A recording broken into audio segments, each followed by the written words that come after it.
Hello and welcome to the 13th annual TTT mentoring program here in Cambridge. Thank you for being here. All of the students have worked really hard to, work on these science projects, and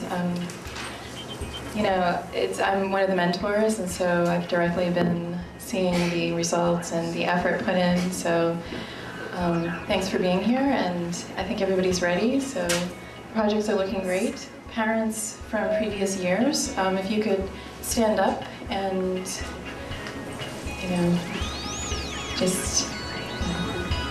come on, don't be shy, it's okay. All right, let's have a round of applause here. Great. Okay, thank you. And we also have the Cambridge Police Bike Patrol here. Thank you for being here. If you want to maybe just stand and... You want to get up? Sure. Thank you for your service. Nice. Thank you for being here. All right. And we have some great judges here from the community, education and industry, previous mentors, I believe, and of course, the parents from the current year. So without further ado, let's get started with the presentations. All right.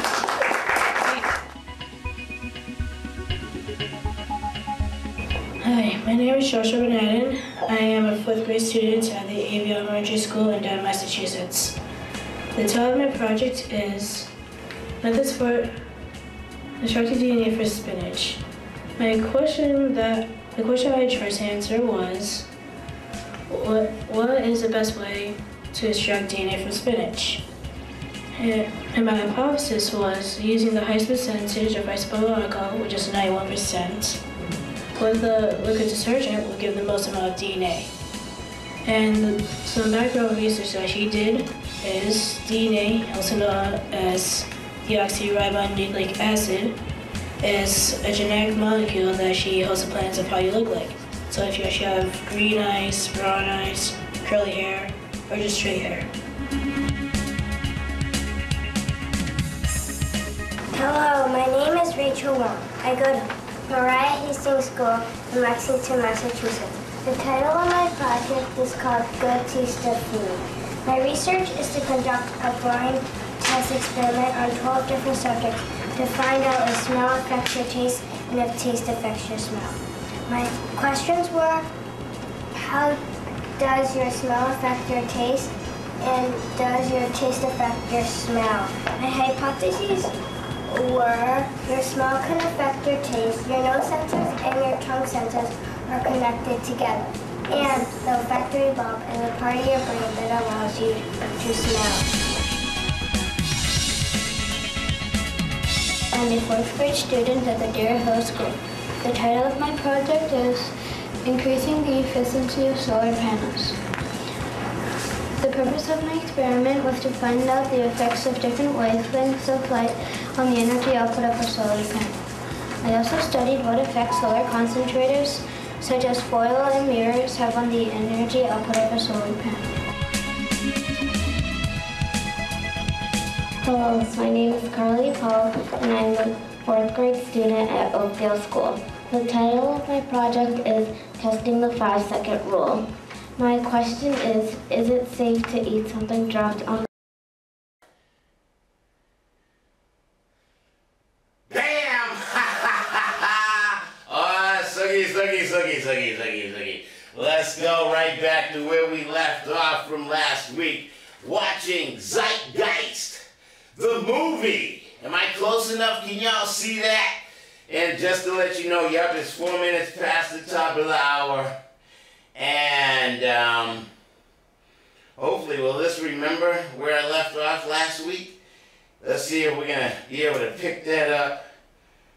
Oh yeah, it did, it remembered. Let's go back just a few seconds and let's go right about here. Bring up the level, bring up the levels. I have that there. Oh no, I don't want to go back that far. How could anyone fly a 60-ton, 125-foot wide, 44-foot tall plane through this obstacle course? The aircraft, before striking the Pentagon... Yeah, let's just show this again real quick. Just a little bit. Just to give you some background. I definitely want these points to be made. Intelligence Service, the ISI.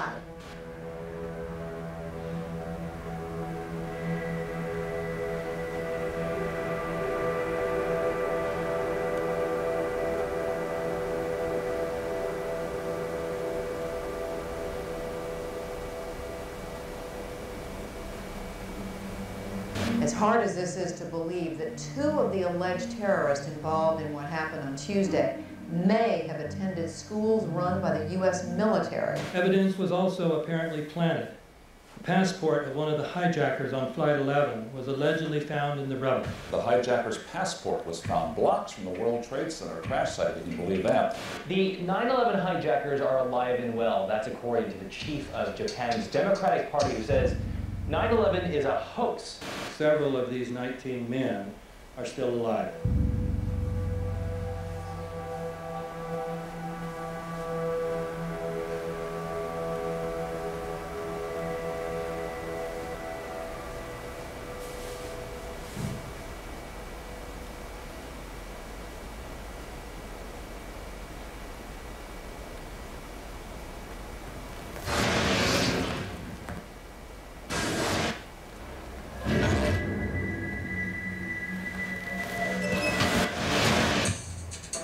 We're after Saddam Hussein, bin Laden. He's... In the early 1980s, bin Laden worked with operatives from U.S. intelligence, the Pakistani military, and Arab states.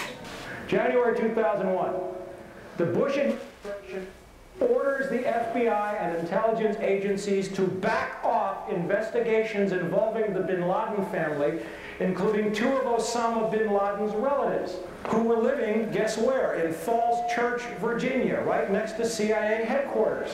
When he was already America's most wanted criminal, he reportedly spent 2 weeks in the American hospital in Dubai, was treated by an American doctor, and visited by the local CIA agent.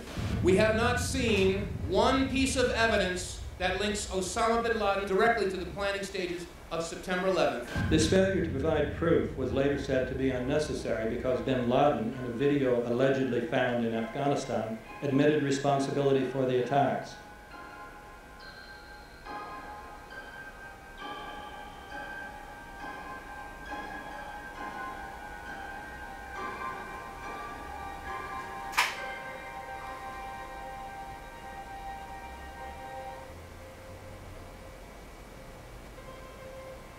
In 1976, Osama's older brother Salim bin Laden hired a man in Texas by the name of Jim Bath to handle all the investments in the United States for the bin Laden family.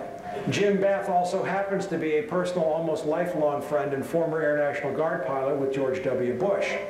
The connections between the Bushes and the bin Ladens become much more clear when George Herbert Walker Bush made trips to Saudi Arabia in 1998 and 2000 to meet with the bin Laden family on behalf of a company called the Carlyle Group.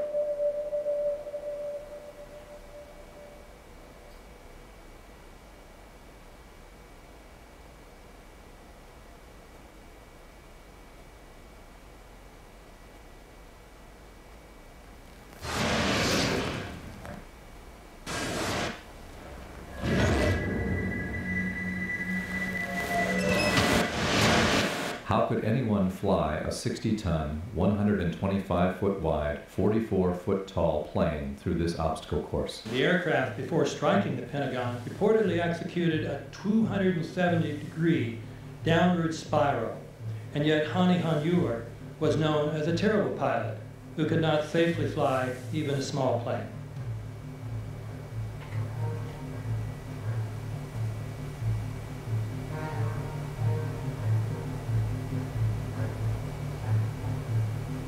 No seats, no luggage, no bodies.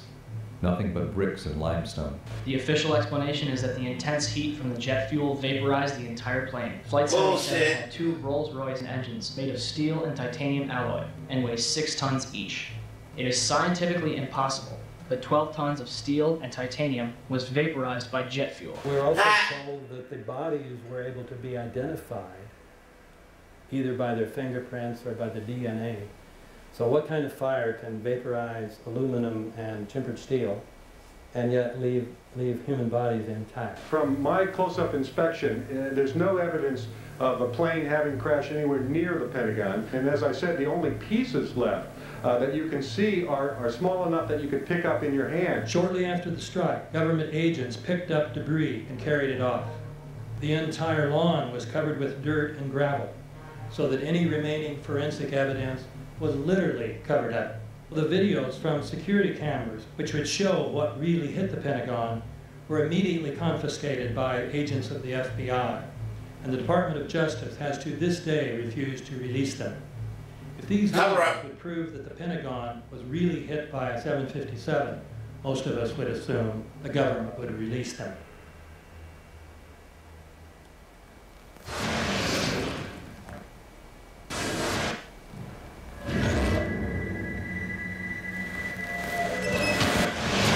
It looks like there's nothing there except for a hole in the ground. Basically, that's right. The only thing you can see from where we were was a big gouge in the earth and some broken trees.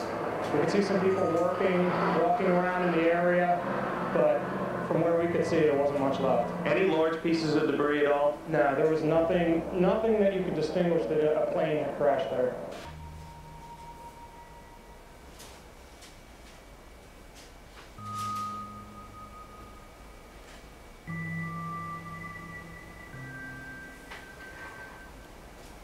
The FBI and the state police here have confirmed that they have cordoned off a second area about 6 to 8 miles away from the crater here. This is apparently another debris site. Why would debris be located 6 miles away? Could it have blown that far away? Seems highly unlikely.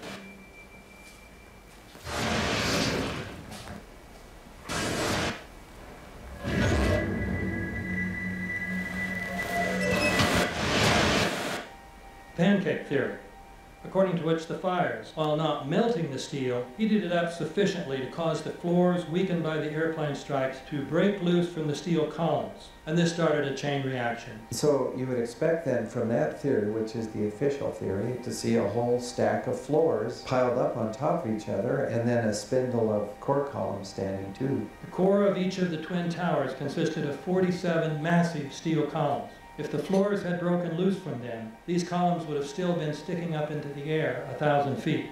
The plane did not cut all those core columns. We designed the buildings to take the impact of the Boeing 707 hitting the building at any location. The building probably could sustain multiple impacts of jetliners. That the plane flew straight into the building. So you're saying that the building was actually designed to cope with a hole like that and it still survived? It was. If you had dropped, say, a billiard ball from the top of the World Trade Center, 110 floors up there, it would have taken 8 to 10 seconds to hit the ground, encountering no resistance whatsoever. The Twin Towers came down in nearly free fall speed. 200,000 tons of steel shatters and explodes outwards over 500 feet. This means that floors shattered at an average rate of about 10 floors per second. There's no scenario for a pancake effect of buildings falling that allows them to fall at the rate of free fall. Now what can do that? What can move mass out of the way? Explosives.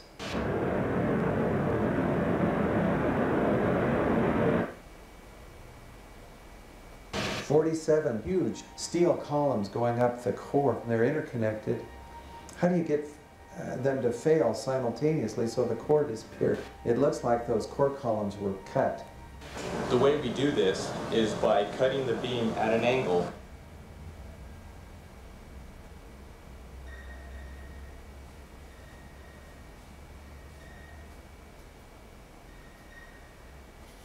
Looks like that was cut at an angle to me. But who am I? I started looking at the molten metal. All three buildings, both towers, in the rubble, in the basement areas, and building 7, there's these pools of molten metal.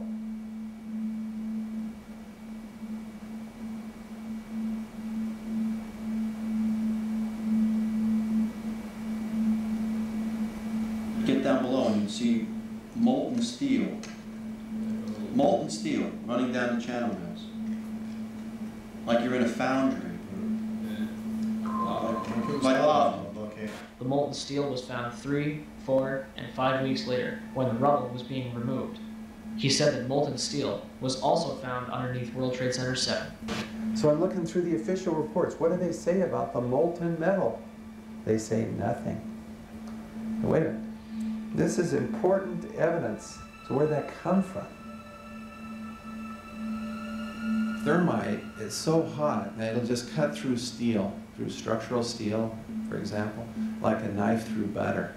The products are molten iron and aluminum oxide, which goes off primarily as a dust. You know those enormous dust clouds? You can imagine when you assemble these chemicals on a large scale. So, Professor Niels Hallett, you examined the rubble that came from the World Trade Center. What did you find in it? Well, in there we find remains of what we characterize as a thermitic material.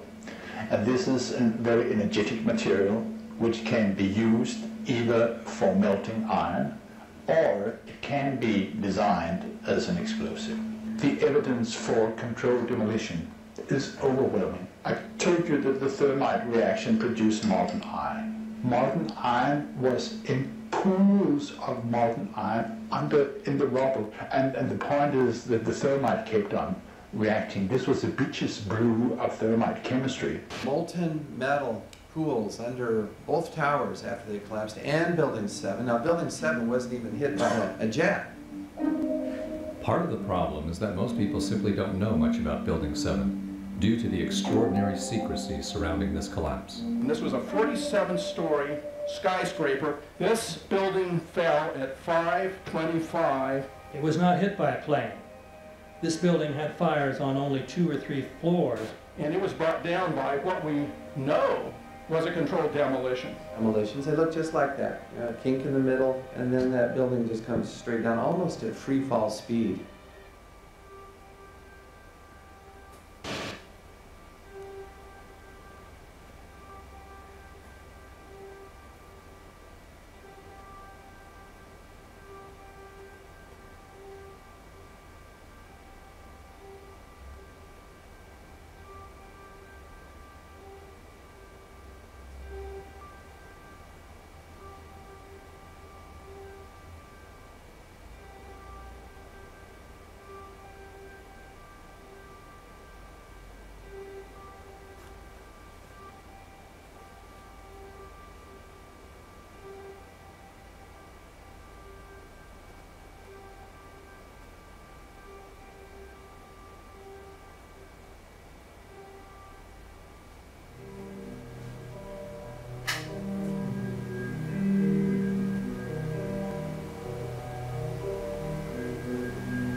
Our office was on the B1 level. As I was talking to a supervisor at 8:46, and all of a sudden we hear, boom! An explosion so hard that pushed us upwards. And it came from the basement between the B2 level and the B3 level. And when I went to verbalize, we hear, boom! The impact of the plane on the top. It would appear, Jim, as if there's more smoke coming from the ground. I was down in the basement, came down, all of a sudden the elevator blew up. And as we were coming out, we passed the lobby, there was no lobby. So I believe the bomb hit the lobby first, and a couple of seconds then the first plane hit. As I'm walking by the main freight corridor building, in the corridor, that's when I got blown. I mean, the impact of the explosion threw me to the floor, and that's when everything started happening. All of a sudden, a big impact happened again, and all the ceiling tile was falling down, the light fixtures were falling. You know, you got to go clear across the whole from 1 to 2 World Trade Center, and then all of a sudden it happened all over again. Something else hit us to the floor. Right in the basement, you felt it. Walls were caving in. Everything that was going on. I mean, I know people that got killed in the basement. I know people that got broken legs in the basement. People got reconstructive surgery because the walls hit them in the face.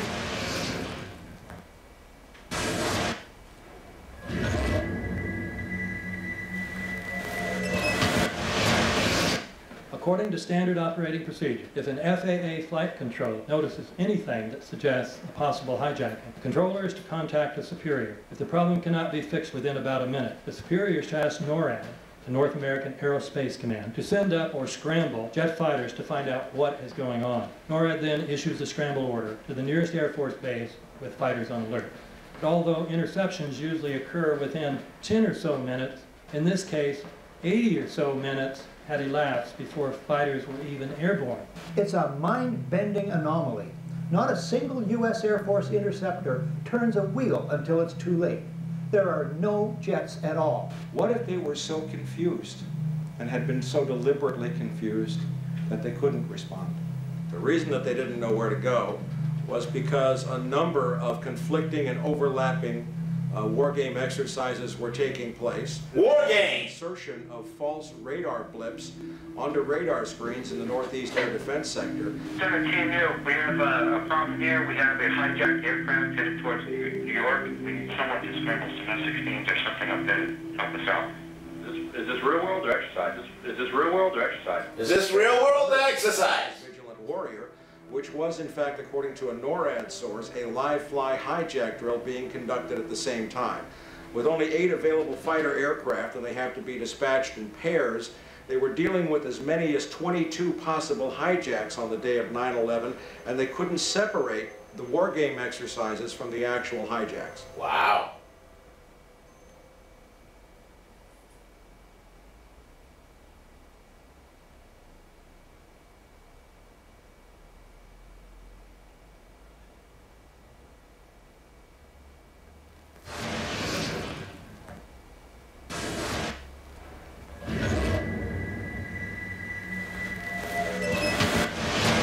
Page 172, the U.S. government has not been able to determine the origin of the money used for the 9/11 attacks.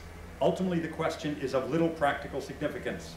The American authorities have not managed to trace the source of the funding. And then the most amazingly disingenuous statement, ultimately, is it of little consequence. It is of massive consequence. Doesn't it matter who paid for 9/11? The collapse of Building 7 has been recognized as especially difficult to explain. The 9/11 Commission report implicitly admitted that it could not explain the collapse of this building by not even mentioning it. President, why are you and the Vice President insisting on appearing together before the 9/11 Commission? Because the 9/11 Commission wants to ask us questions. That's why we're meeting, and I look forward to meeting with them and answering their questions.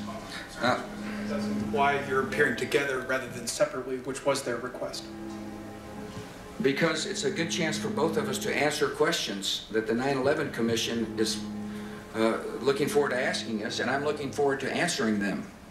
Let's see. Do you think they should be able to stand up and speak their own words? They should go under oath. They should be, yeah, in public.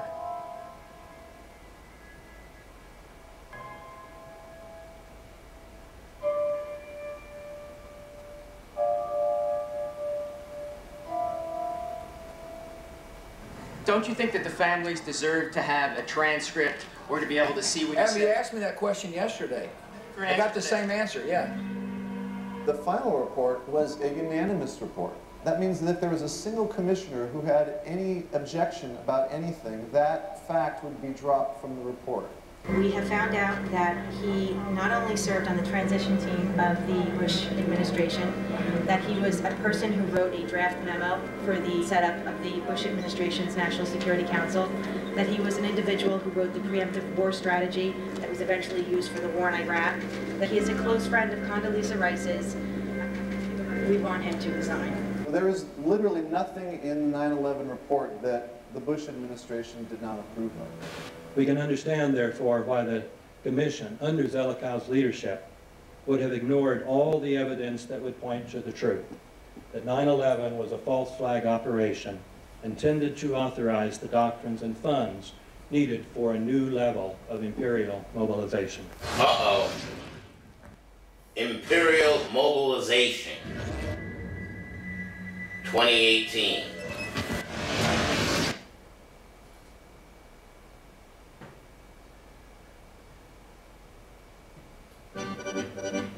armed with knives, armed with chemical, biological, nuclear weapons. Generating terror, fear. September 11th. September 11th, killers, September 11th, terrorists. Generating terrorists, fear. Al-Qaeda, terror, nuclear weapons. Generating fear. 9/11 terror, terrorist, evil. September 11th, Generating fear. terrorism, and danger. Generating fear. Terrorism, global terrorism, terrorism, terrorism. Generating fear. Terrorist, Are you fearful? terrorism. September Fearful. 11th, global Be terrorism. fearful. Terrorism. September 11th, global terrorism. I'm a black man. Terrorism. September 11th, global terrorism. I'll take one. Terror. Weapons of mass destruction. September the 11th. September the 11th. Let's go. Evil terror. You and me. No.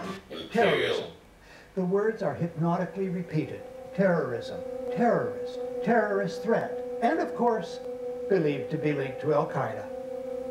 But it's the so-called war on terrorism that's in our faces practically 24/7 as the inescapable focus of our existence. One day, our grandchildren will look back on this time and ask, how was the war on terror won?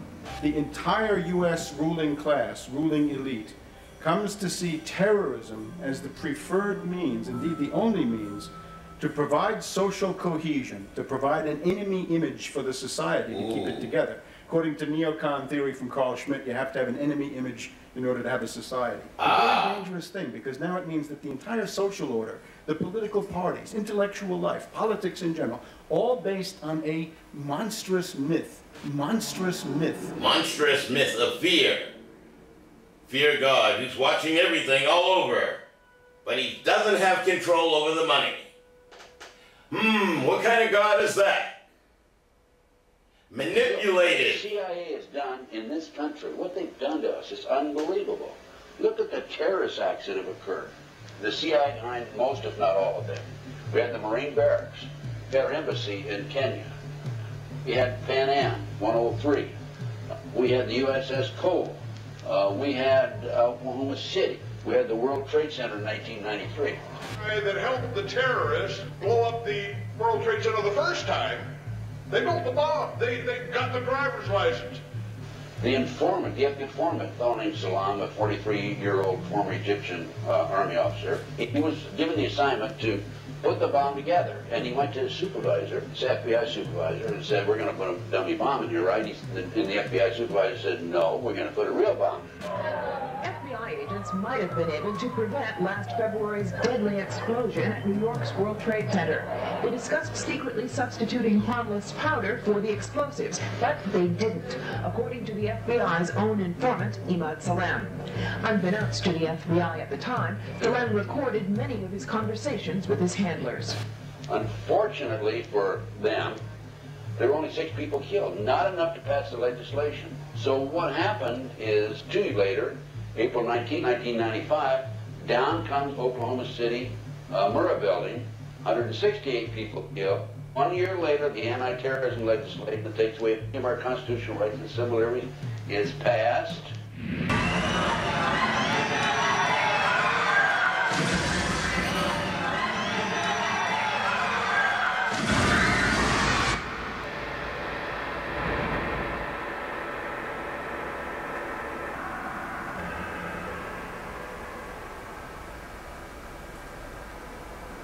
Fear.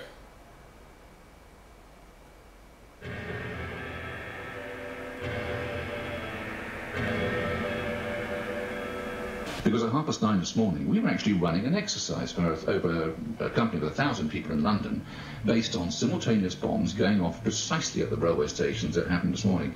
So I still have the hairs on the back of my neck standing upright. Do you think this is quite straight? You were running an exercise to see how you would cope with this, and it happened while you were running the exercise? Precisely. Yes, that's right. Supposed to believe is some kind of coincidence, there was also an anti-terrorist drill going on 7/7. And again, just like 9/11, they were talking about attacks on the same targets, the same kind of tube stations, and exactly the same time as the actual attack happened, providing some kind of cover for what must be operations orchestrated in some way by the state.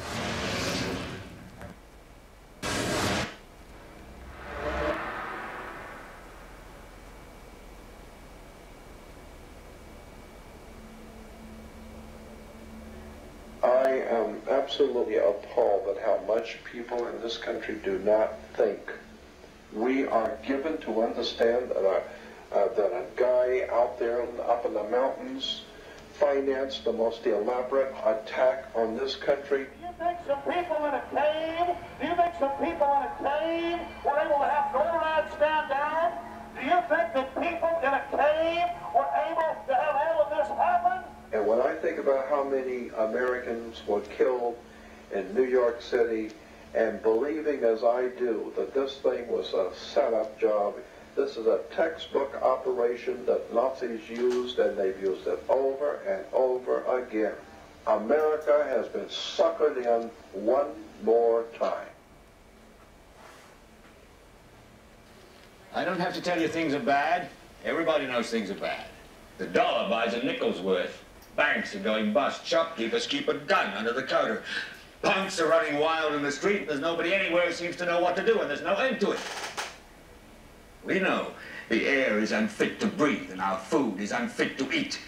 We sit watching our TVs while some local newscaster tells us that today we had 15 homicides and 63 violent crimes, as if that's the way it's supposed to be. We know things are bad, worse than bad. They're crazy. It's like everything everywhere is going crazy, so we don't go out anymore. We sit in the house, and slowly the world we're living in is getting smaller, and all we say is, please, at least leave us alone in our living rooms. Let me have my toaster and my TV and my steel-belted radios, and I won't say anything. Just leave us alone. Well, I'm not going to leave you alone. I want you to get mad.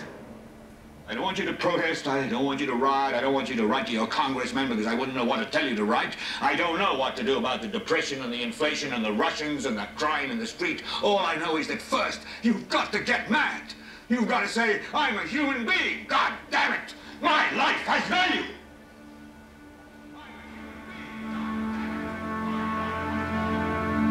This is a 2-hour flick. It won't get done today.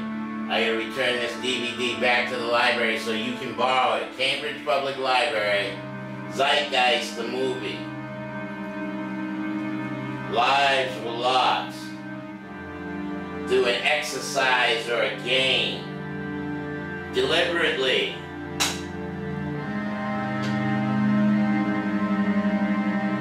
For an imperialistic society.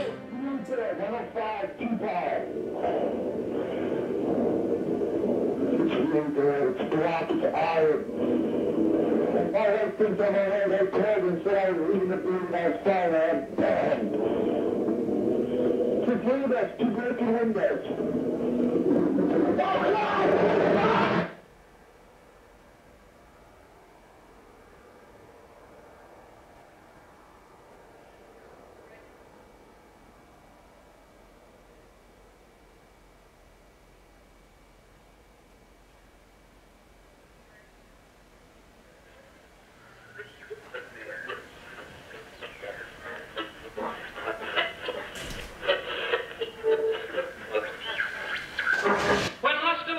In Europe in 1939, it was realized that the American people had no intention of entering the war.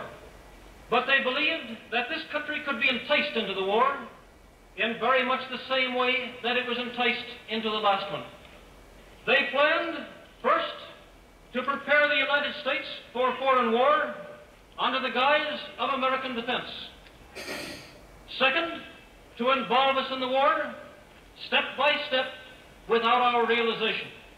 Third, to create a series of incidents which would force us into the actual conflict.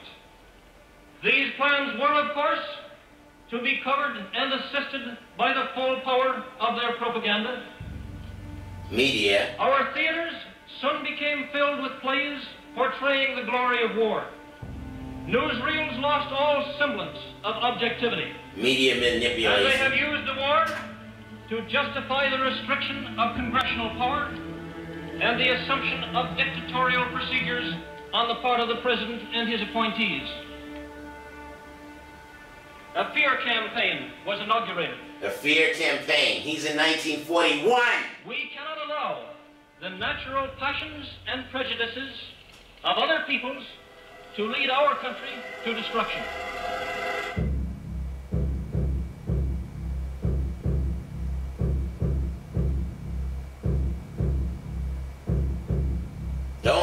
man behind the curtain. No, don't look at me. No, don't look at this. No, no, no, no, no.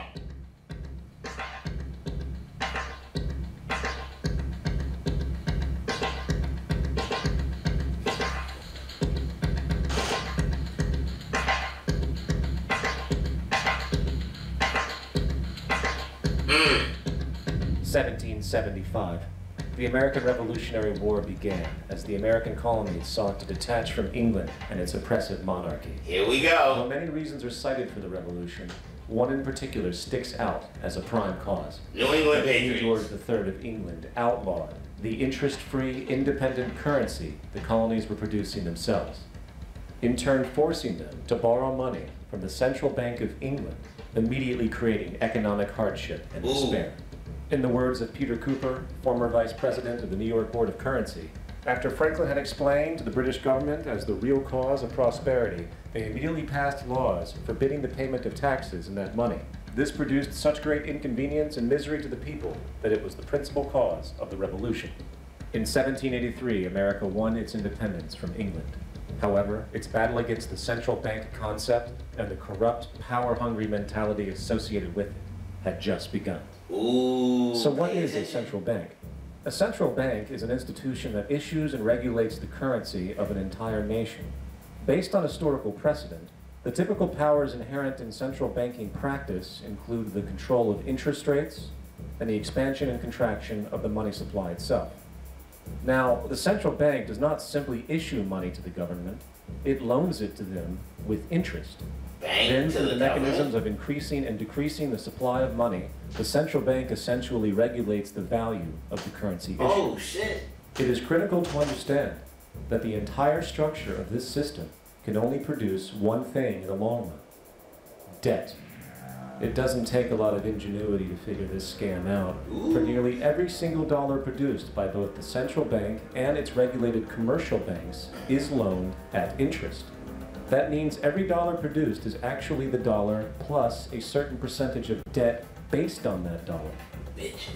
And since the banking system has the monopoly of the production of the currency, and they loan each dollar out with an immediate debt attached to it, where does the money to pay for the debt come from? You're a black ass. It can only come from the banks again, which means the banking system has to perpetually increase its money supply to temporarily cover the outstanding debt created, which in turn, since that new money is loaned out at interest as well, creates even more debt. The end result of this system is essentially slavery, for it is technically impossible for a government, and thus the public, to ever come out of the self-generating debt. Damn! What a scheme!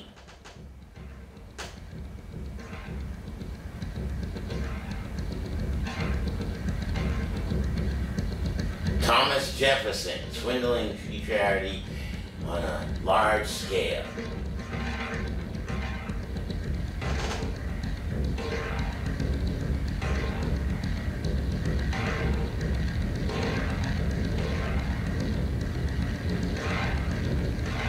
By the early 20th century, the U.S. had already implemented and removed a few central banking systems, which were maneuvered into place by ruthless banking interests. At this time, the dominant families in the banking and business world were the Rockefellers, the Morgans, the Warburgs, the Rothschilds. And in the early 1900s, they sought to push, once again, legislation to create another central bank. However, they knew the government and public were very weary of such an institution, so they needed to create an incident to affect public opinion. So, J.P. Morgan, publicly considered a financial luminary at the time, exploited his mass influence by reportedly creating rumors that prominent banks in New York were insolvent or bankrupt. Morgan knew this would trigger mass hysteria and a systemic crisis. And it did. The public, in fear of losing their deposits, immediately began mass withdrawals. Consequently, the banks were forced to call in their loans, causing the recipients to sell their property, and thus a spiral of bankruptcies, repossessions, and turmoil emerged. Putting the pieces together years later, Congressman Charles Lindbergh wrote, "The King bankers put in motion in 1907 a great scheme. They had gambled and speculated on Wall Street until so many watered stocks and bonds had been manufactured The King bankers knew the condition and informed the favored of their friends what was to come. There was to be a panic in the fall of 1907 that would be advertised as the result of our bad banking and currency laws. The panic of 1907 led to a congressional investigation headed by Senator Nelson Aldrich, who had intimate ties to the financial powers and later became part of the Rockefeller family through marriage. The commission led by Aldrich recommended a central bank should be implemented so a panic like 1907 could never happen again. This was the spark that the bankers needed to initiate their plan. And in 1910, a secret meeting was held at a J.P. Morgan estate on Jekyll Island off the coast of Georgia. It was there that the central banking bill called the Federal Reserve Act was written. This legislation was written by bankers, not lawmakers. This meeting was so secretive, so concealed from government and public knowledge, that most of the figures who attended disguised their names when en route to the island. After this bill was constructed, it was then handed over to their political frontman, Senator Nelson Aldrich, to push through Congress. And in 1913, with heavy political sponsorship by the bankers, Woodrow Wilson became president, having already agreed to sign the Federal Reserve Act in exchange for campaign support. And a few days before Christmas, when much of Congress was at home with their families, the Federal Reserve Act was voted in, and Wilson in turn made it law. The night before its passage, Congressman Charles Lindbergh pleaded, "This act establishes the most gigantic trust on earth. When the president signs this act, the invisible government by the money power will be legalized."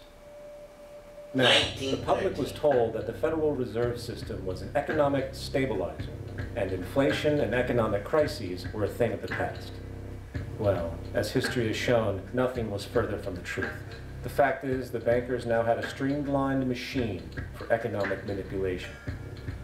It's alive! It's alive! It's alive!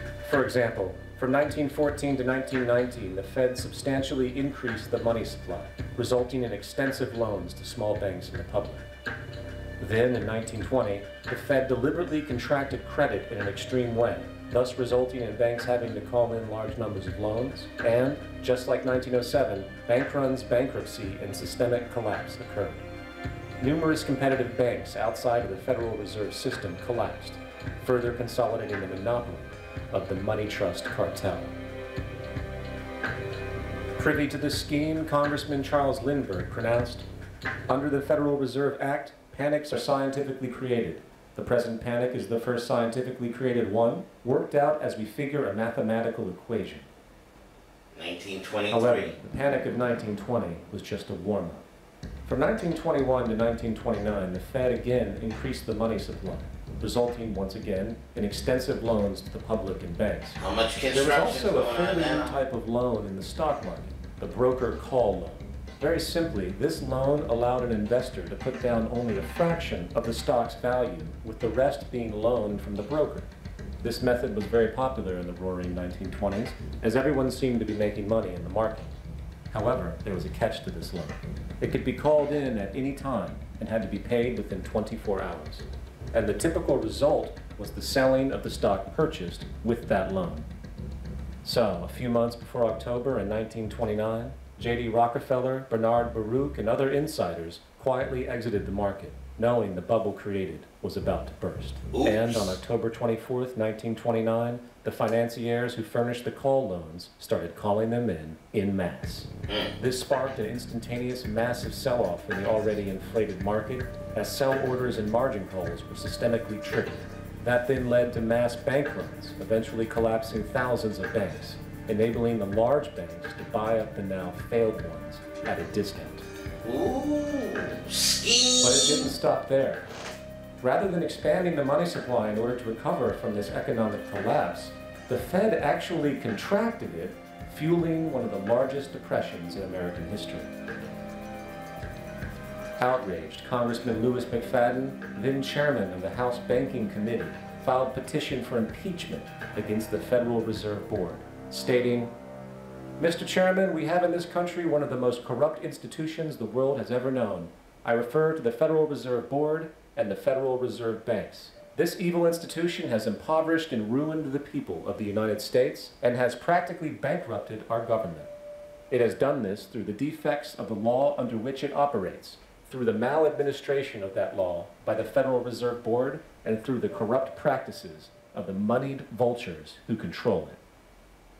Now, having reduced the society to squalor, it was then decided that the gold standard should be removed. In order to do this, they needed to acquire the remaining gold in the system. So, under the pretense of helping to end the Depression, came the 1933 gold seizure. Under the threat of imprisonment for 10 years, everyone in America was required to turn in all gold bullion to the Treasury, essentially robbing the public of what little real wealth they had left. And at the end of 1933, the gold standard was abolished. If you look at a dollar bill before 1933, it says it is redeemable in gold. You look at the dollar bill today, it says it is legal tender, which means it is backed by absolutely nothing. The only thing that gives our money value is the public faith and how much of it is in circulation. Therefore, the power to regulate the money supply is also the power to regulate its value, which is also the power to manipulate and control entire economies. Whoever controls the volume of the money in any country is absolute master of all industry and commerce. James Garfield. It is important to clearly understand. The Federal Reserve is a private corporation. It is about as Federal Express. It makes its own policies and is under little regulation by the U.S. government. It is a private bank that loans all the currency at interest to the government, completely consistent with the central banking model that the country sought to escape from when it declared independence in the American Revolutionary War. Now, going back to 1913, the Federal Reserve Act was not the only bill pushed through Congress for the vested financial interests. They also pushed its partner, the federal income tax. First of all, the federal income tax is completely unconstitutional, as it is a direct, unapportioned tax, and the required number of states needed in order to ratify the amendment to allow the income tax was never legally met, and this has even been cited in modern court cases. 10 minutes left, people.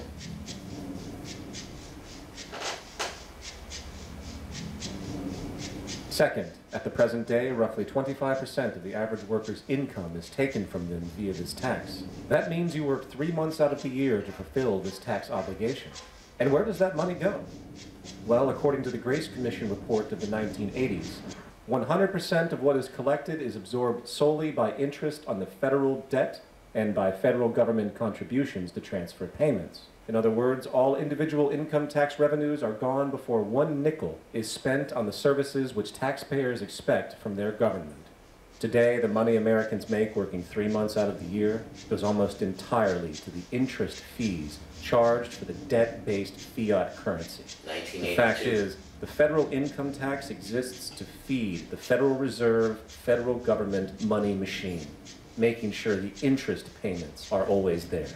And third, even with the government claim as to the legality of the income tax, there is evidently no clear statute, no law in existence that requires you to pay this tax. I really expected that, of course there's a law that you can point to in the law book, the code, that requires you to file a tax return. Of course there is. I was at that point where I couldn't find the statute that clearly made a person liable, at least not me and most people I know. And I had no choice in my mind except to resign. Based on the research that I did throughout the year 2000 and that I'm still doing, I have not found that law. I've asked Congress, we've asked a lot of people in the IRS commissioners, helpers. They can't answer, because if they answer, the American people are going to know that this whole thing is a fraud. I haven't filed an federal income tax return since I left. I have not filed a tax return since 1999. Now, the control of the economy and the manipulation of society for the vested financial powers is only a part of the game being played. Another level is the business of war.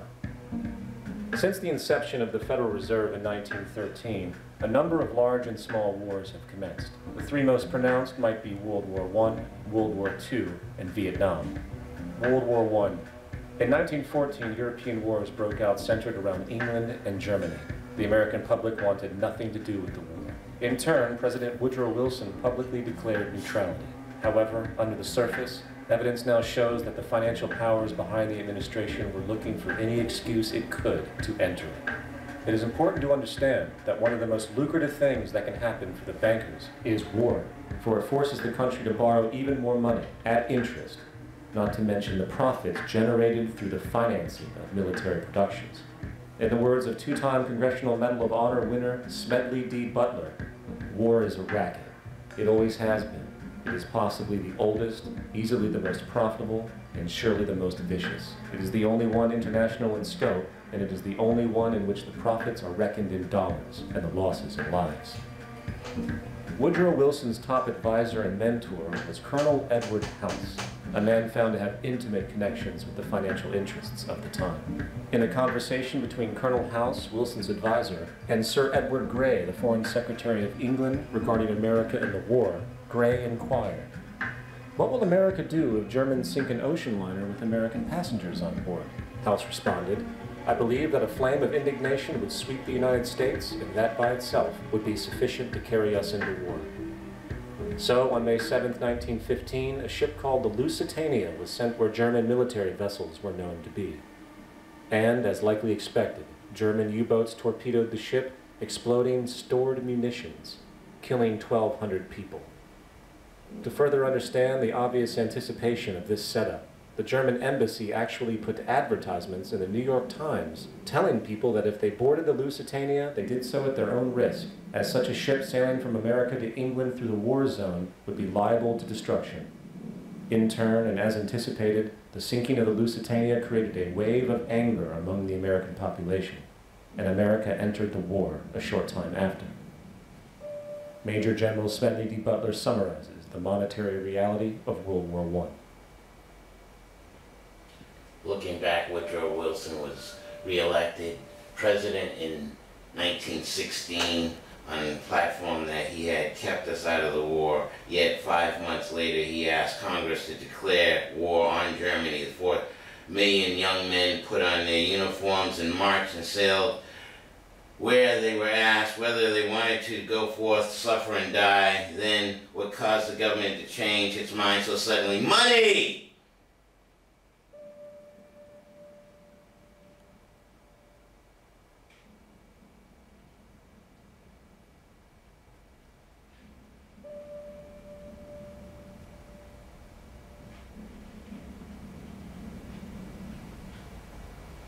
War is a racket, 1935.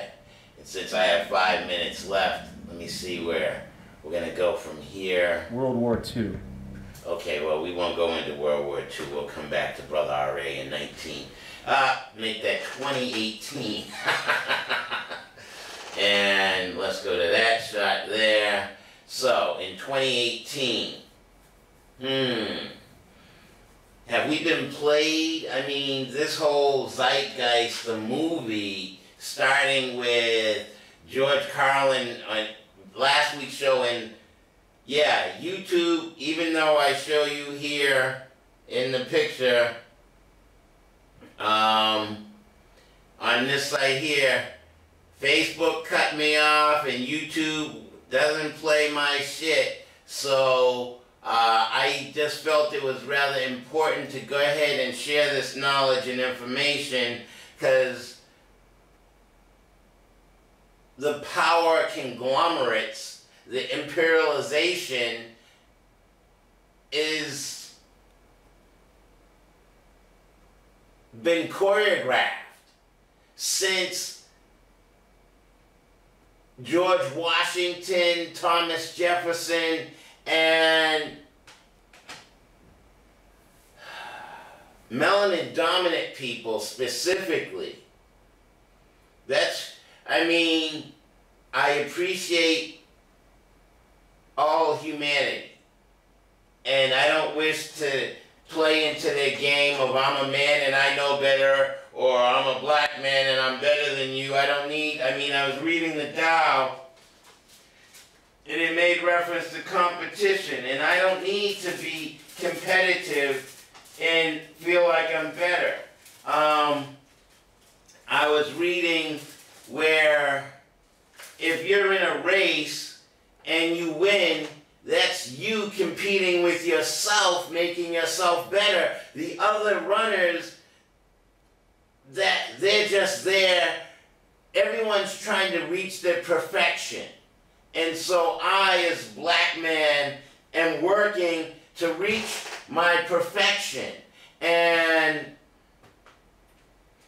I'm just gonna go ahead and try to close again with tapping deep into myself. Make sure I get all of me in the shot this week. And yeah, I'm trying to lose some weight, but can you feel the intent? Can you feel the genuine, can you feel the chi, the energy?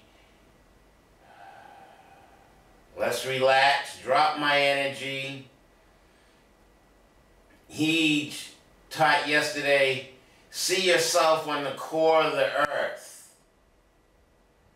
Not here on the surface, but down in the core. I go through the core and out the other side of Antarctica and reach that aspect of the universe as I allow the energy to descend through my crown, and both heaven and earth energy gather and unite within me. One breath time, 45 seconds left. Relax. Straighten your spine, drop your shoulders, roll your tongue back, clear your head, don't think of nothing but a higher level of relaxation within self.